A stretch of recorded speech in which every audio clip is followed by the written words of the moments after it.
You are watching NetSoft IT Academy. 905 812 2923. Info at netsoftakademy.com. www.netsoftakademy.com. So now let's start with the next lab. So we will be creating a new Windows Server 2025 virtual machine. So again, the same process as earlier. New machine, next. This time the name will be Nita EXEH 01. Next, BIOS, next. Now I'm going to change the number of cores to 2 per processor to give it a little bit more processing power, that's it. Now for this one I'll be giving it 8 GB of RAM. 8192 MB to be exactly precise. Next, SCSI, next, in a single volume 320 GB, next. Oh, and yes, one more thing, while you're here, make sure that you are saving this virtual machine in the same location that we did earlier. So under Exchange Labs, a new folder, Nita EXEH 01. Yeah, maybe rename it properly.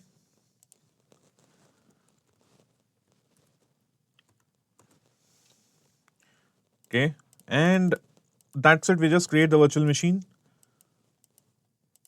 And once it is created, I edit the virtual machine settings, click on CD/DVD SATA, click on use ISO image file, click on browse, and make sure that I select the Windows Server 2025 ISO that I have here. Open, OK, power on this virtual machine, and it will automatically start leading me towards Windows setup, as you can see here, because I pressed spacebar before it could pop up, because I'm used to the earlier ones where you had to press a key to actually get inside the setup. This one just automatically starts the setup for you. So I'll wait for this to show up, and we'll just move with the installation. We'll be doing the same installation that we did previously, wherein it will be the same exact settings. Next, I agree to everything. Next. Basically, it's just me signing away my entire freedom to Microsoft. Windows Server 2025 Data Center, desktop experience, next. Accept. It will select the disk, next. We only have one disk, so it doesn't really make that big of a difference. And install. Now, I'll wait for this to complete installation before moving on with the next steps, and it will restart a few times. So we'll wait for it to complete the installation process. Okay, so my virtual machine has installed properly. I'm going to log in here.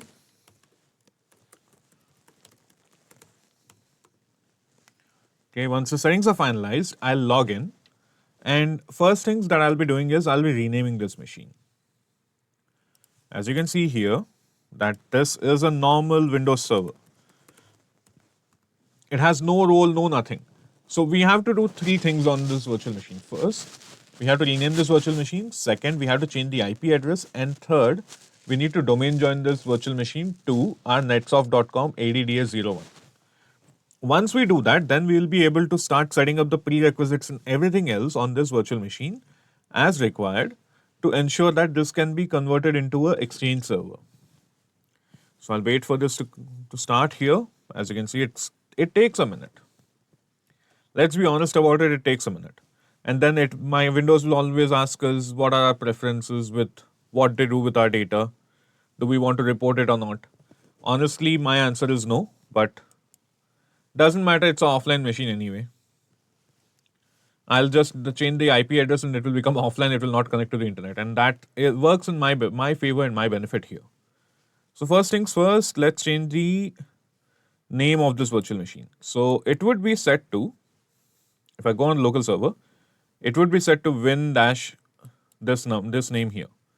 So I'm going to right click on the virtual machine. I'm just going to click on this, not right click.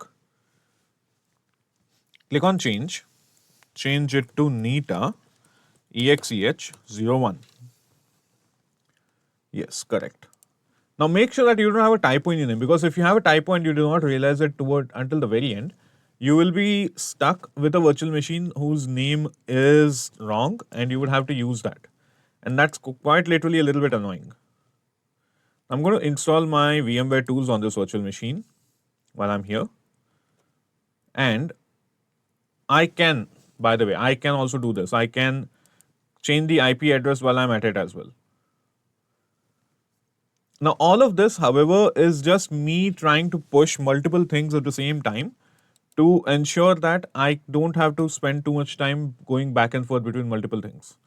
So if I want to set up the IP address for this one, ideally my IP address for this one would be, just let me double check, 30, 172.16.10.30. Okay, that would be my IP address, 172.16.10.30. And 3 255s instead of 2 255s. Then 172.16.10.1 is my gateway. My default, my preferred DNS server is 172.16.10.10. My first NITA ADDS01 IP address. Okay. Now, I'm still waiting on the VMware tools, but if it doesn't show up, I can always go over here and run the setup manually from my file explorer. Multiple ways of doing the same task, remember that. Multiple ways of doing the same thing. I can do things in whichever order or whichever way I need to, depending on the requirement. But in the end, it all comes down to one thing, that we are doing all the major tasks that we are supposed to do. Now, if I really wanted to now, I could just click on Tools, click on Windows Defender Firewall, with Advanced Security. And while things are installing, I could just start turning off my firewall. Now, all this is going to do is just give me enough time and enough what's it called, leverage to actually get things done. Restart the machine.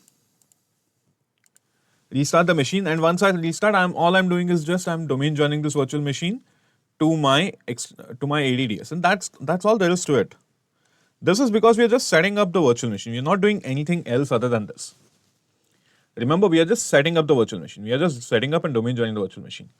Doesn't matter which order or which method I use to do anything, it ends up giving the same result. There is no denying that fact. You will get the same exact result every single time.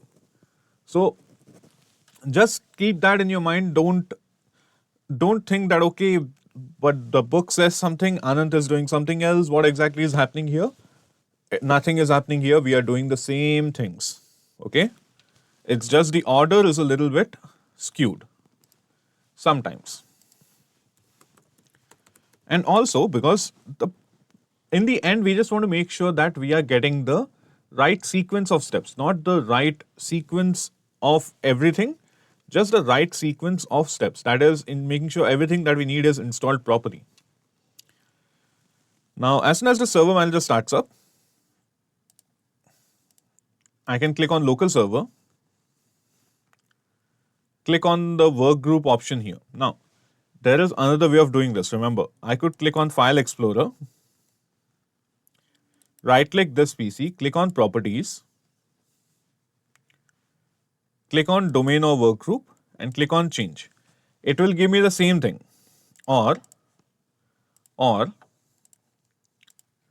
I can click on Start, click on Settings. Under the machine, just scroll down all the way to the bottom, click on About, click on Domain or Work Group, same place. Or click on Work Group here, click on Change, and still be able to do the same task. See, the thing is just that we can do it in multiple methods depending on what we need. So my domain name is netsoft.com. So administrator and password 1350. If everything goes well, now this is welcome to the netsoft.com domain. Very good. Okay. Close and restart now. And that is the end of our lab here. We did nothing fancy. I just showed you how to condense multiple steps into one place, making it a little bit easier for you to do things you're still restarting twice, remember. But you do majority of the tasks before the first install. All the things that can be done easily before the first restart, and that's that. So this is where I'll end the lab, and I'll see you in the next lab. Thank you. Thank you for watching NetSoft IT Academy. 905-812-2923. info@netsoftakademy.com. www.netsoftakademy.com.